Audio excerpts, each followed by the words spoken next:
Halo, selamat Halo datang Mbak Putri. kembali di Putri Rimbawati Channel. Mbak Rinda sudah sarapan kan hari ini? Aku hari ini cuma nge karena aku telat bangun ceritanya. Oh, sorry to hear that. Terus gimana dong? Ya nggak gimana-gimana sih Mbak. Untung sudah Nggak nggak apa-apa ya? menyusui sih.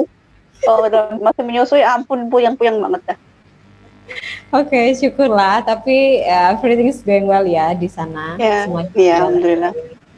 sehat semuanya. Tetap Alhamdulillah.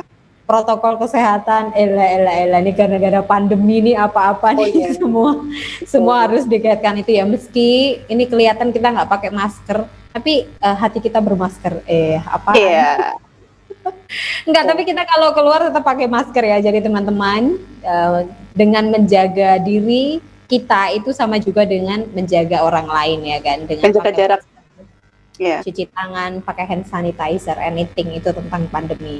Nah, selain tentang pandemi ini, Hmm. baru-baru ini banyak sekali pemberitaan yang menyangkut pautkan dengan pernikahan selebritis yang baru saja menikah kemudian dikabarkan Bercerai. ada peretakan hubungan gitu. Ya, Kita masih nggak tahu ya ini ya. hoax atau apa, tapi ini jadi fenomena menarik gitu. Hmm. Sebenarnya kita nggak hanya contoh selebritis ini bukan hanya ada di kehidupan selebritis ya, Mbak Rinda, tentu saja di kehidupan masyarakat biasa. Ya elah, semua selebritis juga manusia biasa kali. Banyak juga ya, mungkin kita jumpai, ada juga pengalaman teman saya sendiri, ada juga yang baru menikah kemudian langsung memutuskan untuk perceraian atau perpisahan gitu. Tentu itu sangat menyakitkan. Nah, ini kita hari ini membahas nih, pernikahan seumur jagung. Apakah benar itu cinta? Ya.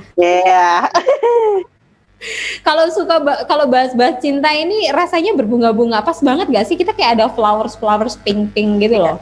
Oh iya, jilbabku juga. Ya kan? Ya. Pas lah. Meski ini tanda-tanda alam ya, ketika bahas cinta, maunya yang pink-pink gitu.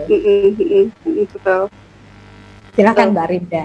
Kenapa Iya, jadi fenomena ini terjadi dan masih banyak juga hal-hal ini terjadi di sekitar kita?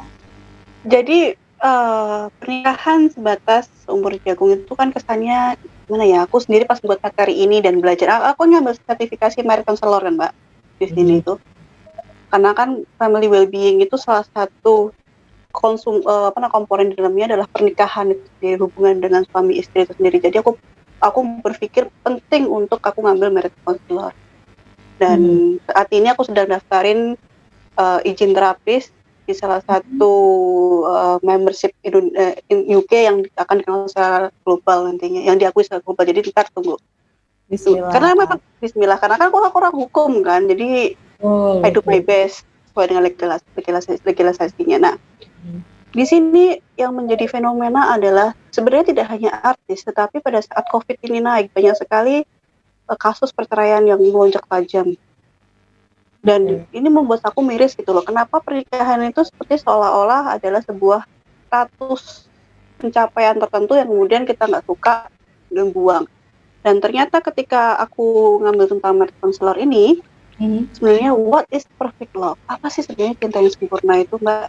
Menurut pandangannya Mbak Putri? Tadi aku suka dengan kata-kata yang pertama sebelum aku menanggapi yang what is perfect love ya. Tadi Mbak Rinda sempat mengatakan bahwa pernikahan adalah satu pencapaian tertentu bagi seseorang. Nah, fenomena ini sebenarnya itu sangat amat iya gitu loh. Maksudnya memang benar orang itu meyakini bahwa pernikahan adalah suatu pencapaian. Contohnya, ketika orang belum menikah, maksudnya di usia tertentu yang belum menikah, saya tidak membicarakan saya sendiri ya. Saya membicarakan orang-orang yang seusia orang yang sudah selayaknya menikah menurut budaya Indonesia. Dan ketika belum, itu malah beberapa faktor kemudian mengaitkan itu dengan kayak aib ya, mungkin atau sesuatu yang negatif gitu loh, sesuatu dengan hal yang negatif, sehingga kadang orang berpikir bahwa menikah adalah salah satu status tertentu, pencapaian status yang memang ya. gitu. Jadi ini yang perlu dipahami sih semua orang. Menikah itu penting, apalagi adalah salah satu penyempurnaan iman, ya kan?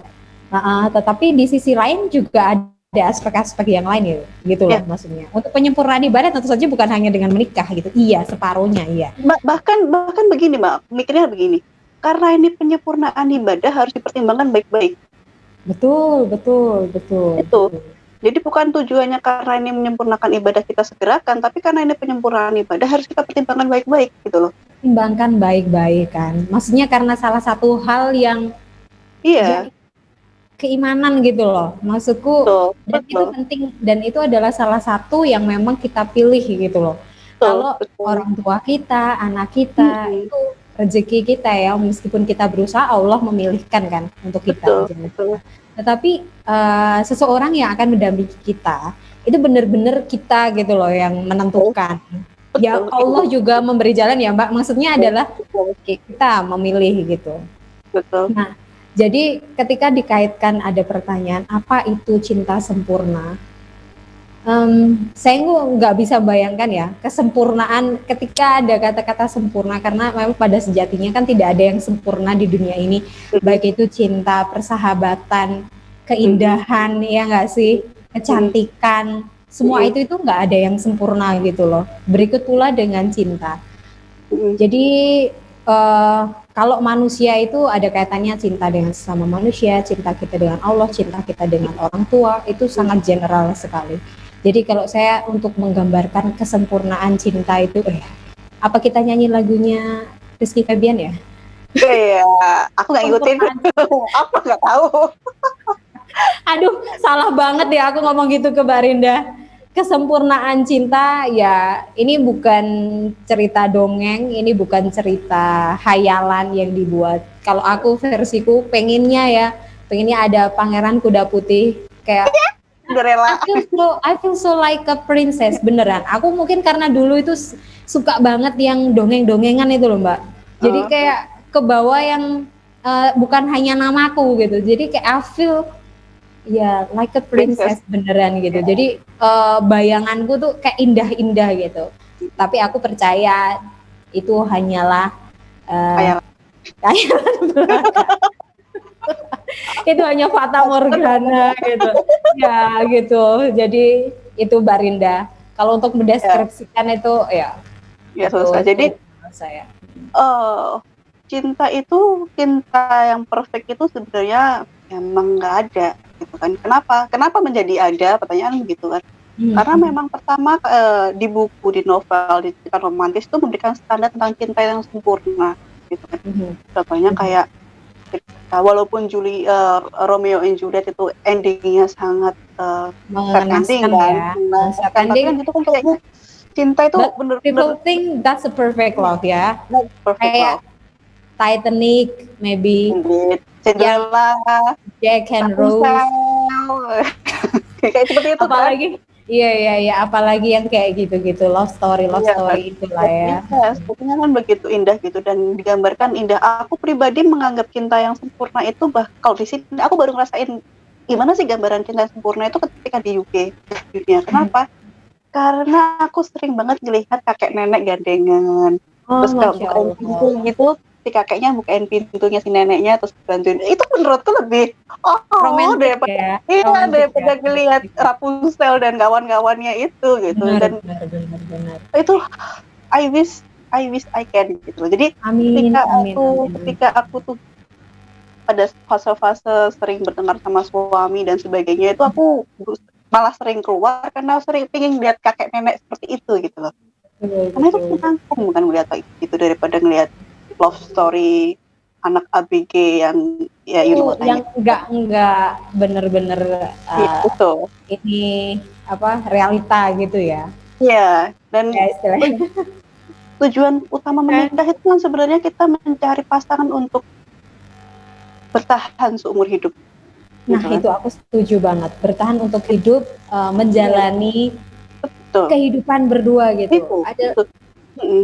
Ada banyak yang bilang that's a commitment, itu mungkin ada benarnya. Dimana untuk berjalan terus itu kan harus kayak butuh dua kaki, maksudnya Iya. beriringan kan. Kalau misalkan ada satu yang ingin mempertahankan tapi satu nggak mau mempertahankan, sulit juga gitu. Iya. Apalagi kalau keduanya nggak mau mempertahankan, ya nggak bisa jalan dong, ya kan? Iya. Dan itu kalimat mempertahankan komitmen seumur hidup itu juga tricky. Kenapa? Karena jangan sampai kita mempertahankan sesuatu yang sudah rusak juga gitu kan. Karena aku pribadi percaya, karena aku muslim ya, ketika aku meninggal aku akan bersama dengan suamiku gitu kan. Dan di situ kan sebenarnya kalimatnya menjadi, kok aku berpikir menjadi begini, seperti aku bilang selalu kan, kita harus berusaha untuk melogikakan sesuai dengan logika kita sendiri. How come itu menjadi hal yang menyenangkan kalau kita tidak bersama dengan orang yang menyenangkan? Kamu bakal hidup, mati, kemudian di akhirat sama dengan orang yang sama. Kalau itu pernikahanmu nggak menyenangkan, bagaimana itu akan menjadi menyenangkan? Nonsense gitu. Jadi ya pertama you have to be happy first.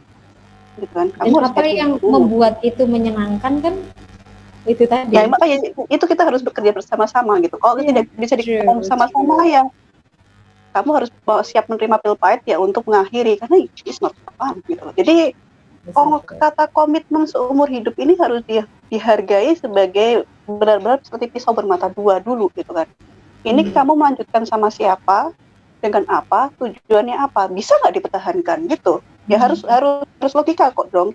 Jangan sampai karena kita mengatakan komitmen seumur hidup kita kayaknya ditabukin, disakitin, di apa, nggak apa-apa, yang penting seumur hidup sama dia. Emang kamu mau menderita seumur hidup sama dia? Pertanyakan kan begitu. Jadi ya benar-benar harus dilihat dari pisau bermata dua itu tadi. Dengan siapa, itu subjeknya siapa dulu. Gitu.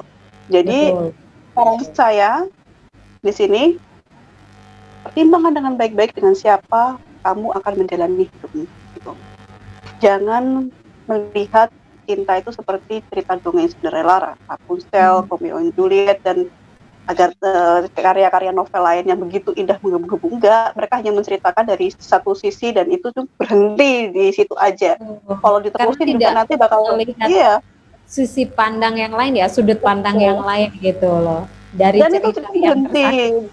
Betul. Berhenti. Jadi itu nggak menceritakan kalau pas tidur bareng tiba-tiba pasangannya kentut sekali, dua kali, tiga kali, lama-lama jengkel gitu kan. Betul. Dan ceritanya kan rata-rata berhenti ketika pangeran dan putri bertemu, menikah, gitu. Ada masalah dulu, siapa ibu tiri lah apa gitu. Habis itu diselesaikan, habis itu hidup bahagia selama-lamanya. Belum melahirkan begadang, habis begadang emosi, kan belum, masih tahap awal. Jadi jalannya sangat panjang. Itu yang pertama. Yang kedua adalah mengenai overselling issue dari masyarakat kita. Maksudnya begini, aku paling cengah dengan omongan orang ini. Ayo makanya cepat menikah biar ada yang rawat. Gitu kan. Overselling issue kan itu. Ayo cepat menikah biar kamu itu nanti ada yang memperhatikan, ada yang ini, ada yang ini. Menikah itu enak kok, gak usah takut begini-gini.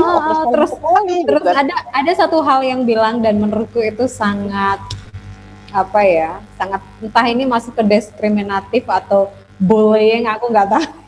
Jadi kadang ada juga yang persepsi bahwa ya menikah gitu loh, kamu usiamu udah segitu gitu, kamu harus memiliki anak di kemudian, jangan sampai nanti kamu nggak memiliki keturunan atau apa kayak gitu. Maksudnya banyak yang akhirnya mengaitkan hal-hal kayak gitu loh.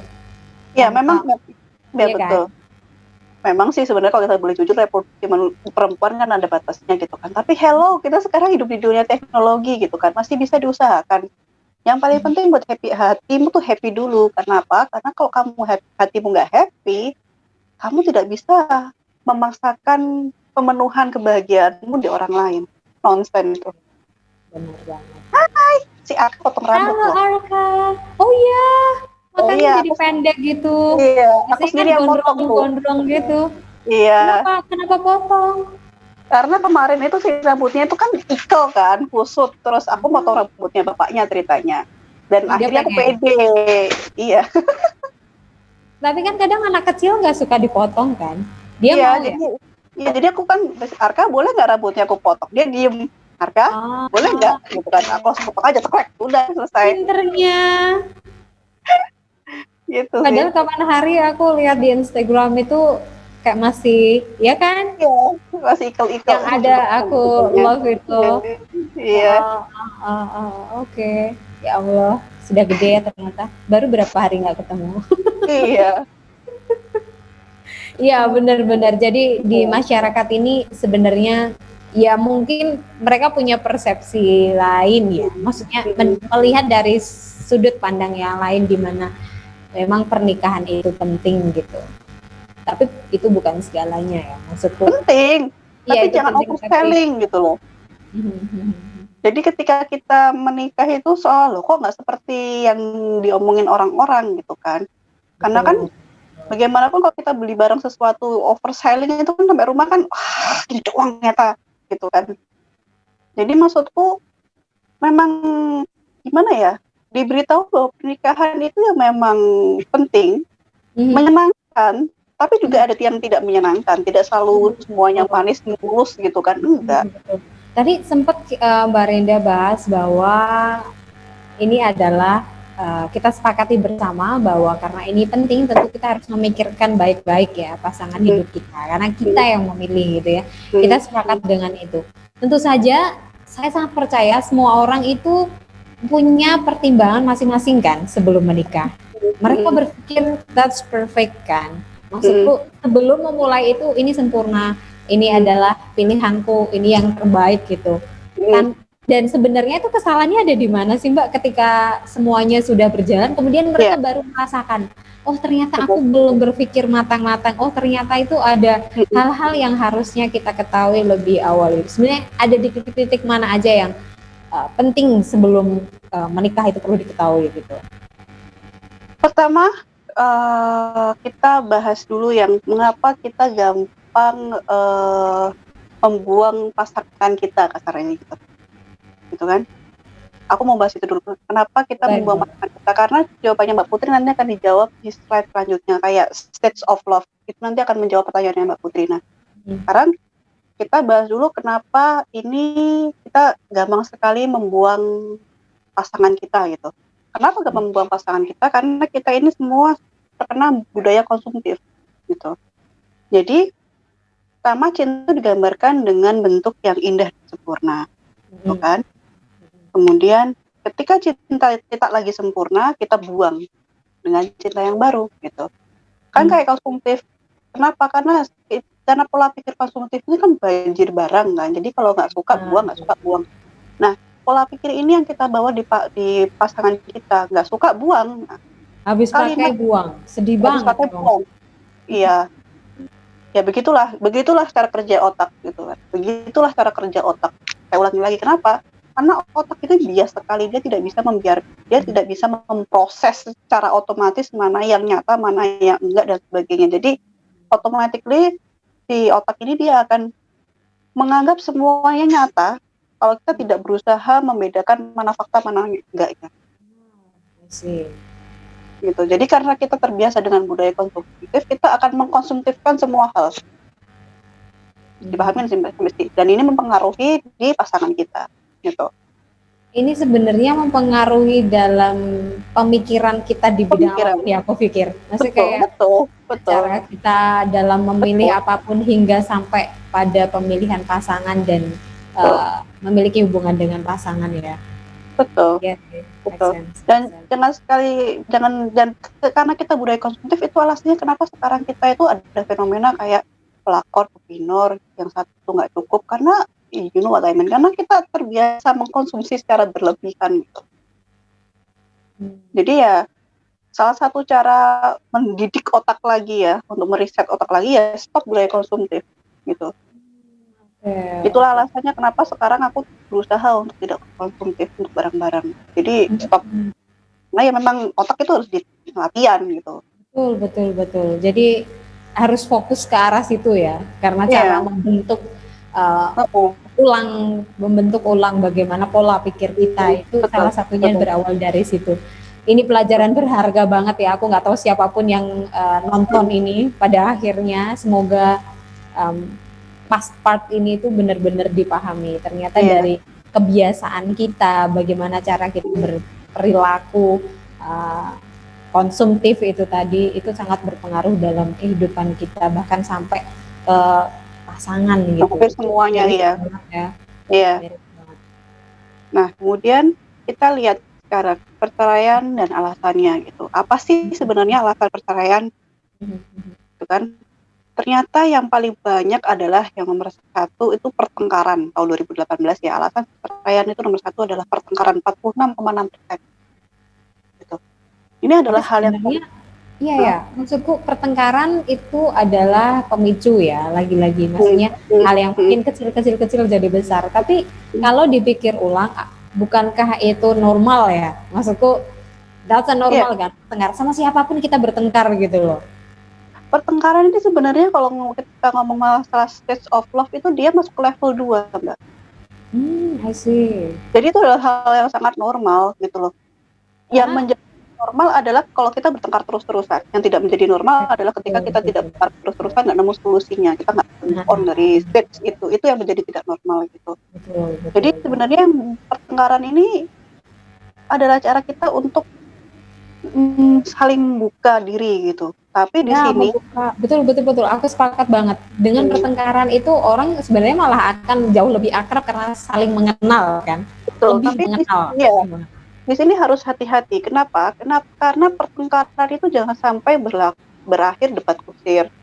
Kemudian saling menendam, kemudian akhirnya selesaikan gitu kan. Untuk itu kenapa alasannya di sini, alasan kenapa saya membuat kelas inner healing itu di sini. Kenapa? Karena kita membutuhkan keobjektivitasan dalam menilai sesuatu. Aku nggak promosi sih, tapi ini alasannya gitu loh. Kita butuh menilai objektivitas. Kenapa? Karena seperti aku selalu bilang, 80% dari decision kita itu kita buat dari masa lalu. Gitu.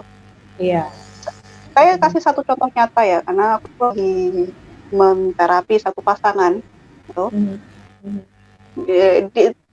Dia bilang begini sih istrinya itu, aku tuh merasa sangat defensif sama suamiku karena suamiku itu dia sangat protektif seperti ibuku. Aku seperti melolong seperti itu. Jadi pandangannya bias. Seharusnya kasusnya ini hanya hal yang biasa, contohnya kayak piring dia lupa cuci piring, terus kamu tuh piringnya kok nggak langsung cuci kalian, ngomongnya gitu doang sih, tapi kalimat itu tuh mematik memorinya tentang ibunya. Akhirnya muncul pertengkaran, kamu bawel banget sih jadi cowok. Loh, bapak. Akhirnya kemana-mana, dan setiap hari mereka akhirnya selalu berakhir dengan bertengkar, gitu kan. Jadi mengapa inner healing itu penting? Karena di sini titiknya. Bagaimana caranya kamu bisa menilai sesuatu yang objektif kalau dari awal kamu sudah tidak objektif? Benar sih. Itu maksudnya. Kadang tuh nggak pikir rasional gitu kan. Kenapa nggak pikir objektif? Karena ya tadi dari berdasarkan pengalaman-pengalaman yang sudah dilalui. Sudah. Itu makanya butuh healing tuh di situ, gitu kan. Nah, kemudian alasan kedua adalah ekonomi. Logikanya gini Mbak Putri, bagaimana caranya kamu bisa mendapatkan perekonomian yang baik kalau kamu tuh hanya bertengkar masalah saya terpilih di rumah. Gitu. Jadi bahkan ada sebuah jurnal yang mengatakan bahwa kalau kamu mau ekonomi sebuah negara itu bagus, maka rawatlah keluarga-keluarga itu. Itulah yang dilakukan sama negara-negara maju. Yang settle, yang pertama di negara-negara maju yang dia sudah lama kan, Inggris, Swiss, Norway, apa namanya, susah banget sama negaranya. Gitu kan. Jadi mereka mengatakan demikian, kalau citizenku happy, maka biaya hidupnya dia akan rendah. Ketika biaya hidupnya rendah, maka negara tidak harus mensupport setinggi itu. Simple as that. Jadi logis, kamu happy, logis gitu kan, logis kan. Kalau kamu happy di keluargamu tidak ada masalah, dia akan keluar di pekerjaan tenang kan, nggak harus worry anaknya gimana, istrinya gimana, lebih tenang gitu. Akhirnya kembali di rumah pun tenang, kesehatan fisiknya otomatis tidak terganggu, produktivitasnya bakal lebih bagus gitu kan. Cuti di Inggris itu 2 bulan loh Mbak, 1 tahun jatahnya. Dan kalau dia nggak diambil ditanyain, lu ngapain aja, jangan kerja terus sana main sama keluarga. Itu betul. Aku inget banget kok temanku bilang, mereka itu selalu bilang gitu, kayak kalian itu menganggap bahwa orang Asia itu nggak tahu gimana caranya happy, maksudnya menghibur diri sendiri gitu. Mereka sering ngomong kayak gitu karena ya kamu tuh harus punya waktu untuk ya refreshing, untuk liburan, untuk ya menghappykan kamu dan lingkungan. Iya, betul. Itu Karena logis banget sih menurutku. logis banget. Bagaimana caranya kita mempost otak kita dengan semua rutinitas kalau kita itu cekcok terus, bagaimana caranya kita itu fokus ke kerjaan kalau kita cekcok terus, itu semua satu linier gitu kan. Terus ya selanjutnya alasan ketiga adalah harus ada space happy sih, memang benar. harus ada space happy. Yang ketiga adalah mengenai meninggalkan pasangan, yaitu sih akibat dari semua runtutan ya. Kalau yang keempat dia ngomongnya KDRT kan di sini. KDRT oke lah, aku nggak mau membahas masalah KDRT karena memang udah jelas kan. Yang kelima mabuk, padat, judi dan zina, oke lah nggak usah dijelaskan. Yang poligami itu pilihan, ya kan? Pilihan, kamu boleh melanjutkan, boleh enggak, terserah. Tapi yang kawin paksa itu juga ya terserah lah itu kan. Karena kan kawin paksa itu kan faktor awal ya, di dalamnya ada apa kan kita nggak ngerti kan. Nah, tapi yang tiga terbesar ini ada budaya juga kan, maksudnya iya, ada pertengkaran, ada ekonomi, meninggalkan pasangan, itu adalah konsekuensi logis dari tindakanmu hari ini. Gitu. Nah, kalau yang paling tinggi kan memang pertengkaran itu ya. Ada lain-lain itu juga kayaknya banyak juga ya sebenarnya. Iya. Maksudku aku sampai nggak kebayang gitu loh, begitu kompleksnya manusia gitu. Kita memahami, kita memang nggak akan pernah paham sih. Maksudnya nggak ada yang namanya perfect ya tadi ya, perfect couple atau perfect love yang bener-bener itu tuh sempurna yang paham betul itu kan nggak ada. Paham iya. Tapi paham betul 100% kan nggak ada gitu loh. Yang tahu bener-bener kita adalah ya Sang Pencipta ya, Allah Subhanahu wa taala, dan kita sendiri tentu saja. Dan orang lain itu kan hanya menilai dari luar, memahami, tapi kan nggak bisa yang 100% juga ya. Nah, ini kalimat Mbak Putri ini menarik nih. Yang memahami kita adalah diri kita dan mencipta. Permasalahannya, kamu sudah paham dirimu sendiri belum? Ketika kamu tidak paham dirimu sendiri, bagaimana caranya orang lain bisa paham tentang kamu? Dan bagaimana juga kamu memahami orang lain ya? Gitu kan? Itu maksudnya dari kalimat itu aja berpikir gitu kan? Bisa nggak kamu memahami diri sendiri gitu? Betul. Makanya aku kadang itu juga merasa nggak yakin bahwa diriku ya, aku nggak menyebut orang lain itu paham dengan diriku juga gitu loh. Makanya aku tadi menyebut agak ragu-ragu. Pertama aku menyebutkan Sang Pencipta Allah karena ketika bilang bahwa aku tahu gitu kadang merasa nggak terlalu percaya diri untuk tahu diri kita sendiri juga gitu loh Mbak Rinda ya kan. Nah itulah hal-hal yang perlu dipahami dan dipelajari ya. Sebenarnya Mbak Putri, ketika kamu berhasil menemukan inner childmu, berhasil memeluk shadowmu, berhasil memeluk semua sisi rapuh dari dirimu, kamu akan tahu batasan dirimu Mbak Putri. Itu yang aku ajarin, itu yang aku pelajarin. Kenapa? Karena selama ini kita tuh sama society selalu dianggap kamu tuh nggak boleh. Contoh kayak gampangnya begini, semua orang itu kentut bukan? Tapi kalau kita kentut sebaran orang itu bakal orang ini nggak sopan, you know what I mean. Contoh gampangnya begitu. Jadi ketika kita itu ngakuin bahwa oke, manusia biasa juga kentut kali gitu kan, itu kayaknya logika gampangnya begitu aja. Jadi kayak kita I got it. Mengakui sisi gelap kita sebagai bagian dari diri kita, itu kita akan mengetahui bahwa ya inilah kita. Bahkan ada salah satu filsafat yang namanya Jungian psikologi dari culture itu ya. Dia bahasnya tentang shadow, bayangan gitu. Shadow ini dia bilangnya begini. Shadow ini kalau di dunia psikologi dia bilangnya sebagai tempat paling kreatif. Dan ini aku buktikan benar di salah satu klienku. Kenapa? Pada saat itu klienku itu dia umur masih muda, dia sangat suka musik gitu kan. Dia musiknya suka sekali, kecil dia suka musik. Kemudian dia bermusik, dilarang sama orang tuanya karena dengan alasan itu tidak bisa menghasilkan ekonomi. Make sense, pada saat itu tidak bisa menghasilkan ekonomi. Cuma karena orang tua memaksa untuk memotong jalur musik itu, dia kayak memotong diri sendiri. Akhirnya dia merasa kalau tidak menemukan dirinya lagi. Oke. Ini yang aku maksud sebagai jadi menerima jati diri kita yang lama, menemukan jati diri kita yang lama dan menemukan jati diri kita yang baru untuk kemudian bersatu. Ini susahnya bukan main memang. Kalau kita nggak menerima kita sebenarnya itu bagaimana, sebelum semua society itu ngomong kita gimana, kita menilai diri sendiri itu bagaimana gitu. Tapi kalau pengalaman saya jujur ya Mbak Rida, aku tuh iya maksudnya diselingi sambil curhat gitu kan. Kalau karena akibat ilmu yang luar biasa penting ini ya, obrolan dengan Mbak Rinda setiap minggunya gitu, pengetahuanku tentang ini juga semakin berkembang gitu kan. Meskipun mungkin belum ada beberapa hal yang belum aku implementasikan ya untuk ke family-nya, tapi untuk yang healing, inner child segala macam itu baru mulai aku pikirkan gitu. Dan sebenarnya aku kayak ngerasa ya nggak ada apa-apa gitu loh. Tapi kemudian jangan-jangan gitu, aku jadi malah semakin ragu.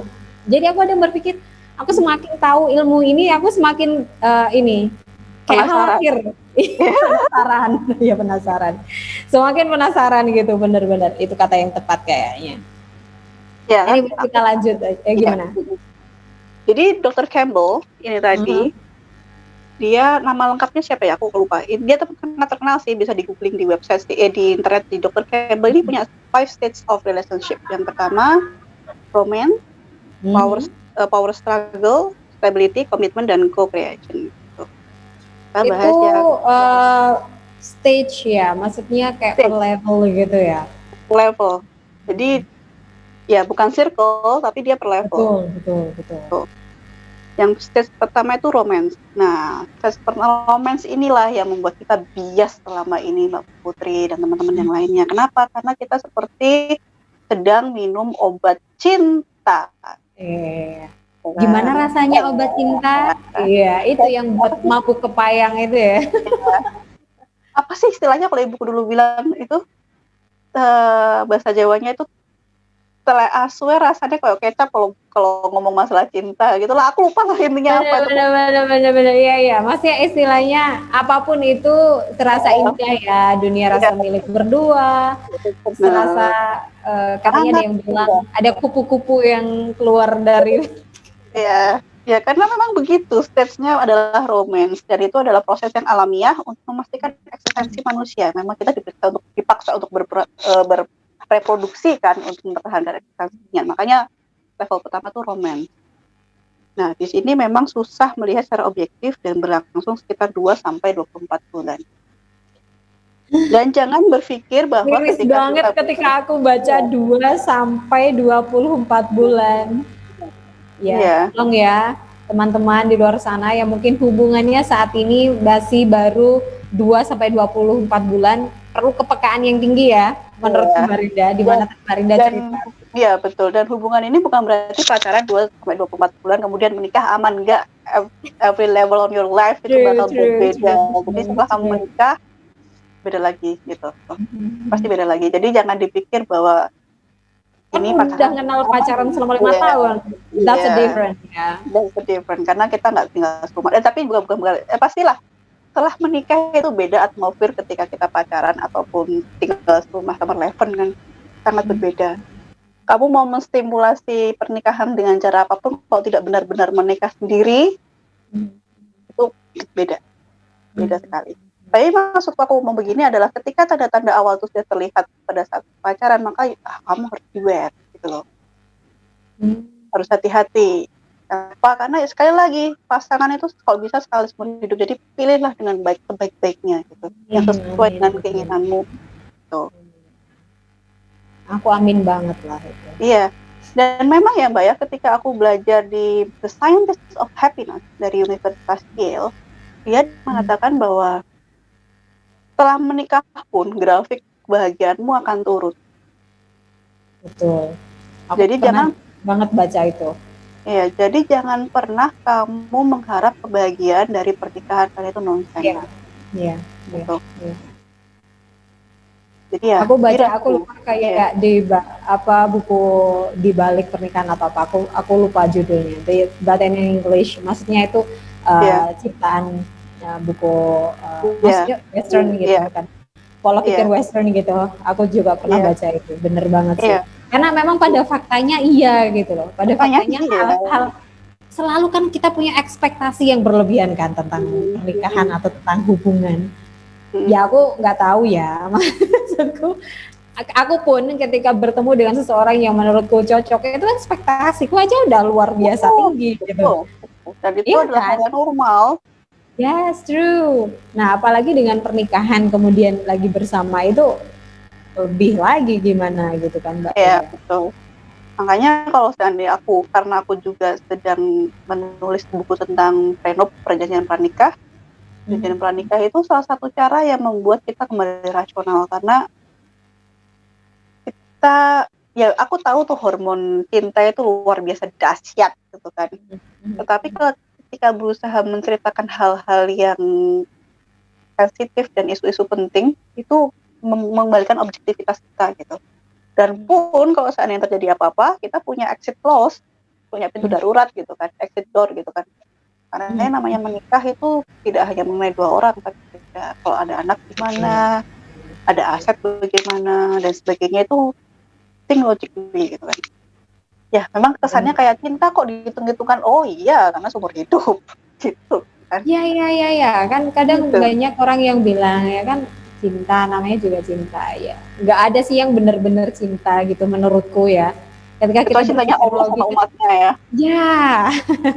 Udah itu doang yang beneran. Kalau ke manusia walaupun ke pasangan gitu kan ya tetap ada hal lain gitu. Pondasi pernikahan itu ada hal lain gitu, bukan hanya cinta atau perfect love tadi ya, tapi ada hal-hal lain yang menguatkan fondasi itu. Dan sebenarnya kalau kita balik lagi ke cintanya Tuhan dengan ciptanya, dikatakan, aku nggak ngerti ya hadisnya itu berapa, tapi aku sangat meyakini bahwa Allah itu memerintahkan umatnya untuk perlu berpikir kan. Jadi dari awal kita disuruh mikir dulu, nggak langsung dilek gitu. Pikir dulu kan, ini rasanya apa ya, ini bahannya apa ya, mencari tahu dulu gitu loh. Kemudian berpikir, baru kemudian dilek gitu kan. Jadi kan kalau kita langsung ngelek gitu aja, jangan salahkan kalau perut kita tas belit gitu kan. Nah kita langsung nelan gitu. Kasarannya begitu sih. Benar. Maksudnya ini aja ya, apa istilah aja, ilustrasinya. Ya, ilustrasinya begitu kasarannya. Kemudian yang stage 2 itu struggle for power. Nah ini yang kita ngomong di perceraian tuh di stage ini Mbak Putri. Jadi di sini kan hormonnya mulai turun tuh, karena kan kebutuhan reproduksinya dia sudah tercukupi, gitu kan. Kemudian mulai perdebatan, mulai kelihatan masalah kentut aja bisa dipermasalahin, masalah handuk kotor, masalah piring kotor, masalah rumah kotor, semuanya bisa dipermasalahin. Naruh lupa HP, lupa ngegas ya sudahlah semuanya dipermasalahin di sini. Aku pernah ingat ada satu case teman aku cerita gitu. Jadi dia itu ada masalah dengan pasangannya, itu selalu dalam hal mematikan lampu kamar mandi. Itu kayak kalau kita pikirkan, what? Iya kan? Tapi dari hal itu, jadi perpisahan itu dari hal itu. Aku kayak, kok bisa sih gitu. Tapi ternyata aku nggak paham, mungkin pasangannya itu kayak perfectionist gitu loh, kayak everything kayak harus settle, kayak harus sempurna. Sedangkan temanku itu orangnya agak ceroboh, bukan ceroboh sih, apa ya, kayak gitu, take it easy gitu loh Mbak, kayak nyantai, slow banget lah ya, kalau bahasa kita tuh slow banget. Jadi ketika cerita itu, ya kamu tahu sendiri lah Put, aku orangnya kayak gimana gitu. Jadi ya kadang tuh hal-hal kayak gitu, aku nggak matiin lampu kamar mandi itu bisa jadi pertengkaran berhari-hari, bahkan itu kayak selalu diungkit. Iya betul. Nah ini malah menarik nih, karena biasanya si pasangannya itu dia, jadi gini Mbak Putri, ini karena semuanya berkaitan ya. Aku selalu bilang objektivitas itu penting di sini karena hal-hal seperti ini. Masalah mati lampu ini, orang tuanya si pasangan itu perfeksionis atau enggak? Ada kecenderungan ketika kita itu mencari pasangan itu, kita mencari sosok yang sama seperti orang tua kita, karena kita berusaha reparenting diri kita sendiri. Gitu. Inilah kenapa objektivitas itu kita balik netralkan. Contohnya kayak contoh pertama yang aku terapis itu tadi, dia secara tidak sadar memilih laki-laki yang sesuai dengan ibunya. Karena dia berusaha untuk reparenting dirinya dan ibunya. Gitu. Dan tokoh sentral di sini adalah memang ibu. Karena ibu kan caregiver utama ya, jadi ya menganalisis kasus itu bakal panjang banget dan bakal bisa ngabisin video YouTube berkali-kali karena memang harus dalam gitu loh. Benar. Gitu. Iya sih. Ya nggak bisa semudah itu untuk dipahami. gitu. Nah, di stage ini kalau nggak bisa bertahan, bercerai. Bisa bertahan, tapi bertengkar terus gitu. Jadi stage inilah kalau stage ini lolos, ya Mbak, bener-bener di sini gitu. Kalau stage ini lolos, maka sudah langsung bisa lanjut ke stage yang lainnya dengan sangat mudah. Tapi kalau stage ini nggak lolos, selamanya kamu akan berada di sini dan jangan ditanyakan banyak pasangan yang sampai akhir hayatnya masih bertengkar gitu kan. Ya karena ya memang di stage ini terus. Jadi jangan dipikir pernikahan yang lama itu bakal happy, nggak juga. Gitu. Dia bisa move on dari stage ini atau tidak. Gitu. Jadi sebenarnya bisa jadi langsung berpisah atau bisa jadi ketika ke jenjang berikutnya pun akan terus berada di stage ini ya. Maksudku selalu terulang karena ini nggak terselesaikan. Tapi berarti kalau gitu berarti bisa dilalui sebenarnya ya Pak. Bukan berarti ketika nggak lolos atau orang ketika pilihannya kayak dua, kamu bercerai atau terus tapi bertengkar. Tapi kan itu semua bisa dilalui ya, maksudnya bisa diperbaiki. Gitu. Ya 3 bercerai, terus bertengkar atau memperbaiki diri, move on dari stage itu biar masuk ke stage 3 dan 4 dan 5 gitu. Yang move on itu harus keduanya kan? Oh betul. Minimal satu. Iya, minimal satu. Minimal satu yang menarik mundur untuk menarik yang lainnya. Oke, I got it. Jadi kan kadang berpikir ini kan sebuah kerjasama ya, membangun rumah tangga itu ya layaknya membangun rumah gitu ya, kerjasama membuat fondasi yang kuat bersama. Kalau kita menganalogikan dengan bangunan kan, membuat fondasi yang sama. Tapi ketika satunya rapuh, bener kata Barinda tadi, paling nggak ada satu yang menguatkan gitu ya. Ya. Contoh nyatanya gini sih Mbak. Aku pakai contohku sendiri ya. Ketika aku ngambil ini, akhirnya aku tahu, oh jadi tuh cinta itu memang begitu ya, gitu kan. Akhirnya aku kan berusaha untuk inner healing sendiri dan sebagainya. Ketika aku mulai bisa memanage emosiku, seharusnya bertengkar jadi tidak bertengkar kan. Mulai cooling down kan. Ketika kita mulai cooling down, otomatis pasangan akan berpikir, kok nggak bertengkar lagi? Akhirnya mulai bisa berpikir objektif lagi karena sama kayak kita ngajarin korek api, kalau satu mundur tidak akan menghanguskan yang lain. Pertanyaannya sekarang, kamu tuh mundur dengan kesadaranmu sendiri atau mundur karena kamu menahan emosimu, itu hal yang berbeda sekali gitu. Benar. Gitu. Jadi ketika kamu kayak pasangan yang aku terapi juga, ketika aku baru bilang Mbak kita mau bertengkar ini, oke. Karena Mbak di sini yang sepertinya lebih logik gitu, lebih logik. Tergantung kasusnya ya, Mbak yang di sini lebih logik. Ketika pasangan mulai marah dan kamu terpatik permasalahan, oke, yang pertama itu memang kelepaskan. Kemudian ketika dia ngasih feedback, stop, gitu kan? Saya bilang stop. Aku mau meregulasi emosiku dulu, aku mau menata emosiku dulu, baru ngomong lagi. Jadi biarkan dia juga belajar bahwa kamu menata emosinya, menata emosimu sendiri. Dan itu menjadi pancingan bagi pasangan untuk melakukan hal yang sama, gitu loh. Iya, ini aku paham banget di mana nggak selalu keduanya yang harus ya Mbak ya. Bisa jadi satunya mempengaruhi satu yang lain atau menarik ke belakang. Betul. Halo Mbak Putri. Nggak dengar kan Mbak suara gue? Halo. Agak sedikit menghilang. Ya, mungkin koneksi jam-jam ini ya kayaknya. Iya. Oke. Ya. Kita ke stage berikutnya. Ya, stage ketiga adalah stability. Di sini ketika kita mulai jatuh cinta lagi dengan pasangan. Oh, itu rasanya jatuh cintanya menyenangkan. Aku beritahu. Iya. Berarti ada fase di mana itu tumbuh lagi gitu ya Mbak Rinda ya. Jatuh cinta lagi. Jatuh cintanya itu tuh lebih indah daripada cinta pada pandangan pertama. Beneran. Take my word. Karena sudah melalui fase-fase tadi. karena sudah menerima pasangan apa adanya, karena sudah bisa memanage diri sendiri. Jadi objektif banget gitu loh. Ya Cinta ke Allah, pasangan. indahnya. Oh ya oke. Aku bayangin aja udah berbunga-bunga loh, gimana aku ngalaminnya. Ya, jadi rasanya suami oke, aku mencintaimu walaupun hadupmu kotor, hadupmu berantakan gitu kan. Tapi itu bukan cinta yang buta, karena cinta yang menerima gitu. Cinta yang menerima karena sudah melalui banyak hal tadi. Jadi memang ada benarnya tentang waktu mengenal itu juga penting ya Mbak Rinda. Dan konflik Tidak yang karena konflik yang dilalui bersama manajemen konfliknya. Jadi Ya. ada kalanya memang waktu yang singkat sudah bisa mengenal gitu ya mungkin, tapi memang tidak bisa dipungkiri itu dengan kondisi waktu yang lebih lama mengenal, kemudian dengan pengalaman kejadian-kejadian yang dilalui bersama, ini juga yang kemudian membantu menguatkan keduanya kan. Betul, jadi aku kasih contoh pengalamanku pribadi aja ya. Aku menikah itu 3 bulan sejak ketemu sama suami. Ya, aku remember kamu cerita itu. Iya kan, karena kita cuma dijodohin dan aku ngerasa oke, he's the one gitu kan. Kemudian setelah menikah ternyata benar stage pertama aku gak begitu ngalamin kan ya, karena dijodohin kan. Kita langsung jump ke step kedua sebenarnya. Langsung jump ke step 2. Di situ aku agak 5 tahun itu kasarannya aku gak begitu happy lah.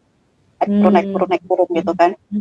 Kemudian yang menjadi titik hotline-ku adalah ketika aku marah sama suamiku tentang hal-hal yang kecil, aku membawa Arka kabur keluar rumah. Dan ternyata setelah aku mencari tahu, aku tuh mengcopy caranya ibuku ketika beliau marah sama ibu bapakku. Itu dilakukan hanya sekali sih sebenarnya, gitu kan. Tapi itu terekam, jadi begitu tuh langsung. Jadi melekat ya, melekat. Melekat sekali. Jadi begitu ada konflik, langsung itu adalah reaksi pertama yang aku ambil, gitu.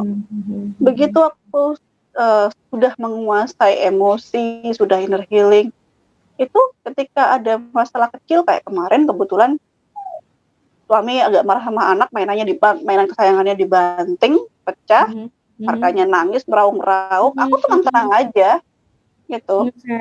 Dan saya itu udah kemana-mana karena aku memahami bahwa suamiku marah, aku memahami kalau Arka sedih gitu loh. Iya. Dan itu tidak bisa kamu laluin kalau kamu tidak objektif. Betul banget, karena sudah melalui fase itu ya, Mbak Rinda jadi lebih logis lagi, lebih objektif tadi. Iya. Nah, pada dasarnya semua orang itu akan berpikir logis, akan berpikir objektif ya, pada dasarnya orang. Tapi karena ada pengaruh pengalaman-pengalaman itu yang membuat bingung mana yang logis, mana yang enggak kan. Betul. Gitu. Kemudian kesulitannya menurun dan mulai menerima kepribadian masing-masing pasangan. Udah aku jelaskan tadi ya. Merasa nyaman dan bersahabat dengan pasangan sendiri, dan itu rasanya enak sekali. Kita bisa menceritakan apa aja. Jadi kayak berasa sudah tidak ada dusta di antara kita, Jadi benar-benar sudah nggak ada batasan gitu ya, Mbak Rinda ya.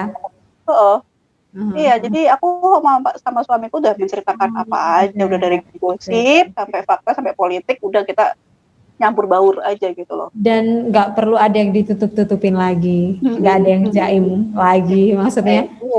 Karena benar-benar sudah itu tadi ya, fase yang menerima apa adanya. Oke, iya betul. Bukan ada apanya ya. Iya. Kemudian selanjutnya itu adalah stage 4, yaitu komitmen. Nah, ini sempat kita bahas tadi ya. Ya, komitmen itu adalah kesadaran untuk tetap bersama dan bersama menghadapi apapun yang terjadi. Ini nonsen kalau kamu nggak bisa lepas dari stage 2. Oh, suaranya Arka bahagia banget. Ya, bercanda sama bapaknya dia. Jadi, bagaimana caranya kamu berkomitmen sehidup semati kalau kamu nggak bisa menerima pasanganmu apa adanya? Gitu kan, itu cuma kita semu. Jadi pahami fasenya gitu kan. Kemudian yang kedua nih yang menarik, merasa nyaman dengan diri sendiri dengan pasangan. Kalau kamu gak nyaman dengan dirimu sendiri, bagaimana kamu bakal nyaman dengan pasangan? gitu kan. Betul banget itu, betul banget. Suaranya kan kedengeran ya. Kedengeran banget, kelihatan ceria, bahagia gitu, full of love. Putri mukanya nggak sampai Full of love banget gitu. Jadi penasaran ada apa di balik semua tirai di belakang gitu ya kan. Apa yang mereka lakukan. Nah, itu tadi. Ini keren banget sih. Maksudku ketika kamu sudah merasa nyaman dengan diri sendiri dan juga pasangan, itu seolah kamu bisa melalui apapun itu ya yang ada di depan. Sehingga Mbak Rinda tadi sempat cerita di awal di mana sering menjumpai kakek nenek yang berdua. Maksudnya hingga kakek nenek gitu loh, cinta yang hingga kakek nenek. Siapa sih yang nggak pengen kayak gitu, ya kan? Benar. Pengen Dan sama happy, nggak bertengkar-tengkaran gitu. Itu happy bukan keadaan terpaksa. Dan ada juga loh yang udah seusia kakek nenek dan bercerai itu ada juga gitu loh. Aku heran. Iya kan? Ada loh tetangga aku gitu udah punya cucu gitu dan memutuskan untuk berpisah gitu. Itu kan sedih ya Mbak. Ada fase di mana harusnya sudah berdamai, berdamai dengan semuanya. Apa sih yang mau dicapai lagi di usia segitu? Maksudnya anak semua sudah besar, sudah punya anak, sudah berkeluarga, segala macam gitu. Tapi malah bisa jadi Mbak, karena ke suami istri itu memiliki anak, distraksinya kan anak kan, nggak apa-apa deh aku tuh bertengkar sama suamiku, tapi aku sama anak, akhirnya anak. Begitu anak itu besar, baru konflik itu mulai gitu kan. Makanya aku bilang bisa jadi kita tuh selama itu tuh pause di stage 2 itu contohnya kayak gitu. Padahal fase-fase pensiun itu fase-fase di mana kita harusnya menikmati hidup sebenarnya, menikmati hidup berdua. Kan logikanya gairah seks sudah turun, nggak ada keinginan duniawi yang pengen jabatan tinggi, uang kaya, yang pengen berkunjung ke sana cucu, jalan-jalan berdua bermesra. Nah itu fase-fase yang menurutku sangat enak banget gitu kan menurutku sih. Amin. Semoga ya kita semua, saya Mbak Rinda dan juga yang teman-teman yang nonton, siapapun itulah yang tahu ini, kita diberikan jalan yang seindah itu gitu, dan bisa melalui tentu saja ya cobaan-cobaan yang ada. Apalagi yang kemarin itu ada berita kan pasangan suami istri dan kakek nenek meninggal tuh cuma selisih waktu berapa menit pegangan tangan. Pusing banget sih mereka itu. Benar. Aku ada tetangga gitu juga kayak jarak seminggu kemudian. Jadi ceritanya itu anak perempuannya meninggal setelah menikah seminggu atau 2 minggu, aku lupa. Anak perempuannya meninggal, lalu bapaknya meninggal seminggu kemudian, lalu ibunya meninggal seminggu kemudian. Kayak aku tahu sih pasti berduka sih. Tapi iya berduka tapi kayak merasa oh itu ya gitu. Apa mungkin itu yang namanya cinta tadi ya Mbak Rinda ya? Iya betul. Kemudian stage yang terakhir itulah co-creation gitu. Jadi kita berkolaborasi dengan pasangan dan melakukan proyek sama, jadi for greater good. Jadi setelah kita selesai dengan masalah kita selesai dengan masalah keluarga kita akan membahas hal-hal yang lebih tinggi daripada itu. Dan ini adalah sebenarnya tujuan dari pembentukan unit keluarga itu Mbak. Karena sekali lagi, unit keluarga adalah unit kecil dari masyarakat yang menentukan masyarakat itu akan dibawa kemana. Jadi kenapa itu alasannya sebuah keluarga itu harus sehat secara mental, fisik, finansial, itu adalah satu komponen yang akan saling berkaitan gitu. Dan itu tuh bisa terjadi, jangan khawatir. Ini bukan cerita dongeng tadi, maksudku ini bukan cerita dongeng, tapi ini tuh nyata. Semua itu bisa terjadi ini dengan logis, maksudnya dengan adanya masalah tapi bisa diperbaiki. Bukan berarti yang kayak cerita-cerita love story yang tadi kita ceritakan itu, yang selalu berbunga-bunga dari awal ketemu sampai kapanpun. Iya betul. Jadi ya bagi siapapun yang mendengar ini, terutama yang mau menikah, pertimbangkan kembali sebenarnya menikahnya itu karena apa gitu kan. Bisakah setelah seandainya ada kemungkinan terburuk seperti ini, apakah dirimu bisa melewatinya dan mau melewatinya. Dan sekali lagi, kesehatan berjanji sehidup semati gitu kan. Itu akan lebih mudah kalau itu sakitnya fisik. Gimana kalau tiba-tiba suamimu atau pasanganmu sakitnya mental gitu kan. Contohnya kalau suami istrimu tiba-tiba terkena PPD gitu atau kena anxiety dan sebagainya. Atau sebaliknya, dan PPD itu nggak kena buat suami cowok aja kan. Sorry buat ibu aja kan. Suami juga bakal kena. Dan itu juga harus dipertimbangkan dengan baik gitu kan. Mau nggak menerima karena itu. Dan sekali lagi, kesehatan mental itu sama dengan kesehatan fisik, cuma tidak terlihat. Gitu. Iya. Bisakah kamu sadar itu gitu kan? Betul. Iya sih, ada fase-fase itu. Dan itu penting, pertimbangan-pertimbangan penting ketika kamu sebelum menikah. Mbak Rinda, mungkin pertanyaan terakhirku sebelum akhir obrolan asik ini. Aku sering banget ya ketika ngobrol sama seseorang, temanku gitu. Ada beberapa kecocokan dari perbincangan orang-orang di sekelilingku yang mengatakan gini, ketika kamu menemukan seseorang, kamu tuh harus benar-benar bisa memprediksi dengan tepat orang itu akan sematch apa dengan kamu, apakah orang itu seperti apa gitu ke depannya akan berhubungan dengan kamu. Kamu tuh harus punya prediksi dengan tepat gitu akan hal itu.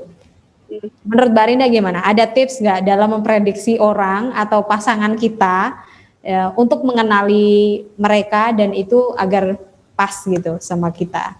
Jadi, aku nggak begitu setuju ya dengan kalimat itu ya, karena perfeksionis itu adalah gerbang awal menuju ke tidak perfeksionisan. Itu menurutku. Kenapa? Karena kita begitu mempredik dengan tepat orang itu, ternyata kalau tidak tepat itu menjadi antitesis. Jadi menurutku lebih baik kalau memang sudah memutuskan dengan segala pertimbangan kejadian, bukan subjeknya. Pertimbangan itu bukannya prediksi, Mbak? Enggak, maksudnya contohnya begini, contohnya aku sama suami gitu kan. Suamiku tuh karakternya A, B, C, D, E gitu. Tapi kan belum tentu tuh A, B, C, D, E itu karakter asli atau enggak. Gitu kan. Karena kan bisa jadi apa yang dia lakukan sekarang itu adalah bagian dari inner masa lalunya dan sebagainya. Jadi behavior orang yang kita lakukan hari ini itu bukan berarti valid 100%. Bukan berarti valid 100%. Kalau begitu pertanyaanku ganti dengan pertimbangan apa yang harus dipikirkan oleh orang yang untuk memilih pasangan. Pertama begini, kenali dirimu sendiri dulu, batas atas, batas bawah, apa yang membuatmu trauma, apa yang enggak. Karena seperti aku bilang tadi, ada kecenderungan orang akan memilih orang yang sesuai dengan orang tuanya. Bagaimana hubunganmu dengan orang kamu dulu gitu loh. Kalau kamu hubunganmu bagus, maka kamu bisa mencari sesuai dengan keinginanmu. Tapi kalau enggak, ada kecenderungan kamu akan memilih orang sama karena kamu berusaha untuk reparenting. Itu. Jadi hati-hatinya itu di situ. Bukan berarti kita tuh memprediksi secara akurat dia bakal gimana. Karena manusia nggak bisa diprediksi. Gitu. Manusia itu bukan sistem logika 0-1 gitu kan, 0 atau 1, apa sih namanya bilateral ya atau apa sih 0-1 gitu kan. Tapi manusia itu variabelnya terlalu banyak, sangat banyak. Jadi betul. Saran saya jangan pernah mencoba memprediksi pasanganmu, karena aku nggak pernah memprediksi suamiku bagaimana. Tetapi yang aku lakukan adalah pertimbangan berempati dengan kegiatannya, mengenali diriku terlebih sendiri dan juga berdiskusi sebenarnya maumu apa. Karena menikah, aku sangat percaya orang yang menikah adalah dua orang yang saling mencintai, saling menjaga dengan caranya sendiri.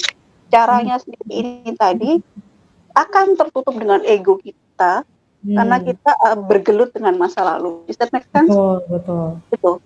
Jadi yang pertama yang kita hadapi dulu adalah diri kita sendiri. Cintai diri kita dulu, baru kita belajar mencintai pasangan orang lain. Jangan mengharapkan kita akan dibahagiakan pasangan kita, karena itu tidak akan. Itu sih Mbak. Jangan mengharapkan kebahagiaan dari orang lain ya. Ada satu hal yang terkoneksi sih dengan apa yang disampaikan temanku tadi. Kebetulan dia juga psikolog gitu, terus sama Mbak Rinda. Mungkin ada hal yang kemudian nyambung gitu loh, yang kemudian sekarang sangat mencerahkanku. Dan semoga teman-teman yang di rumah juga gitu, dengan obrolan kita hari ini juga semoga semakin lebih matang dalam berpikir, dalam memilih pasangan ataupun dalam mengenali diri sendiri seperti yang dikatakan Mbak Rinda. Adakah terakhir kalimat-kalimat pamungkas, jurus pamungkas yang mau disampaikan Mbak Rinda? Ini sedikit aku menceritakan bahwa ketika aku sedih, aku tuh selalu berdoa, aku selalu membayangkan apa sih, hewan mini mentuno, aku lupa sih itu hewan yang kalau satunya dipisahkan ya satunya mati itu loh. Aku belum ini tuh. Aku lupa nama istilahnya. Ya.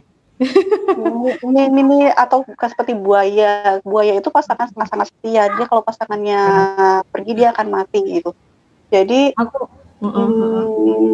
mengatakan. Aku hanya inget lagu itu loh, pohon pisang bila berbuah hanya sekali gitu. sorry, aku hanya inget lagu itu Mbak Rinda, jadi aku nggak inget tanaman tadi, mohon maaf. Jadi maksudku adalah komitmen untuk si hidup semati itu penting, kan di awal. Karena saking pentingnya, maka pertimbangkan dengan siapa kamu akan menjalani hidup ini. Karena sekali lagi pasanganmu akan menentukan masa depanmu. Aku tidak bisa berbicara dengan Mbak Putri sekarang kalau aku tidak ada komunikasi dengan suamiku tidak bisa jaga harga nonsen. Jadi pasanganmu akan menentukan masa depanmu. Keberhasilan pasangan, keberhasilan keluarga adalah kerjasama keluarga. Gak mungkin suamiku bisa sekolah S3 di UK kalau kita tidak bekerja sama. Jadi itu tadi, pasanganmu menentukan masa depanmu. Choose wisely. Gitu. Terima kasih Mbak Rinda, semoga hal-hal indah yang kita bicarakan ini juga bisa berdampak indah pula untuk kehidupan kita sekarang dan nantinya. Amin. Amin. Indah banget rasanya kata-kata ya, berflower penuh pink kayak gini. Terima kasih teman-teman, itu tadi obrolan asik bersama Mbak Rinda Amalia. Nanti kita ketemu lagi ya, masih di Putri Rimbawa Channel.